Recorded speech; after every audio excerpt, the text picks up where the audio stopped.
రైతే రాజు అని మనం అందరం చెప్పుకుంటున్నాం కాబట్టి రైతులను సక్రమంగా నడిపించడానికి ఈ సొసైటీ గత ప్రభుత్వాలు ఏర్పాటు చేసి ఎన్నో స్కీములు ఎన్నో చేసినాయి.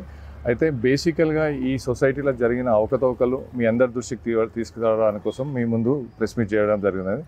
జడ్చెర్ల సొసైటీలో సీఈఓగా పనిచేస్తున్న యాదగిరి గంగాపూర్ గ్రామానికి చెందిన వ్యక్తి తను పార్లమెంట్ ఎలక్షన్లలో బాహాటంగా గంగాపురంలో ప్రచారం చేస్తూతో పాటు మరి అక్కడున్న ఓటర్లను కూడా ప్రబోధనం చేయడానికి గురి చేసిండు. ఏ విధంగా అంటే మీరు ఇట్లా ప్రభుత్వానికి బీఆర్ఎస్ ప్రభుత్వానికి ఇట్లా ఓట్లు అయిపోతే మీ వడ్లను కొనని లేకపోతే మీకు సరైన రేటు కల్పించని చెప్పేసి ఎన్నో ఇబ్బందులకు గురి చేసిండు. అదొకటి. అదే విషయం ఏమొచ్చి ఇంకొక విషయము రైతుల పట్ల ఎన్నో అవకతవకలు కూడా ఈ సొసైటీలో జరిగింది.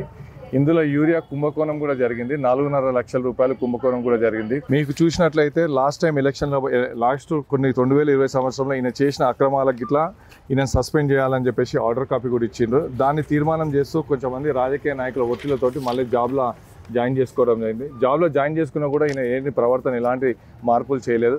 కాబట్టి మీరందరూ కూడా మొన్న కలెక్టర్ గారికి డీసీఓ గారు మేడం కూడా కంప్లైంట్ చేస్తే వాళ్ళు వచ్చి ఎంక్వైరీ చేశారు.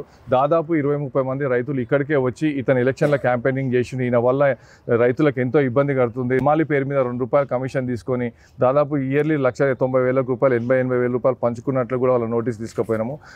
ఒకటే కుటుంబానికి చెందిన 3 జాబ్లు ఉన్నారు. ఇంట్లో తండ్రి జాబ్ చేస్తాడు, కొడుకు జాబ్ చేస్తాడు, ఇంకో కొడుకు జాబ్ చేస్తాడు. ఈవెన్ ఈయన అటెండెన్స్ చూస్తుంటే కొడుకు పెళ్ళినప్పుడు కూడా ప్రజెంట్ చేసుకున్నాడు అటెండెన్స్. అంటే ఇంకా కొడుకు పెళ్ళైనప్పుడు తండ్రి ఎవరైనా జాబ్లోకి వస్తారా? ఇప్పుడు జాబ్ చేస్తున్నట్లుంది. మరి ప్రభుత్వం చర్యలు తీసుకోమంటే మన ఎలక్షన్స్లో తీసుకోమని చెప్పేసి మేము ఒక ఫోటో చూపించినాము. ఊర్లో పార్టిసిపేట్ చేస్తుంటే ఇది ప్రజెంట్ చేయడం జరిగింది. మీ అందరికి ఒకటే రిక్వెస్ట్, ఇతన్ని సింగిల్ విండో నుంచి సస్పెండ్ చేస్తే తప్ప రైతులకు న్యాయం జరగదని మేము కోరుకుంటున్నాము. ప్రతిదీ స్కామే ఉంది. సింగిల్ విండో పేరుకే భవనం మంచిగా కట్టించారు, రైతులకు ఏదో చేయాలని, కానీ గ్రౌండ్ లెవెల్లో మాత్రం చేస్తలేరు. తెలంగాణ మా గంగాపూర్లో ఎవరు చదువుకున్నో లేరా?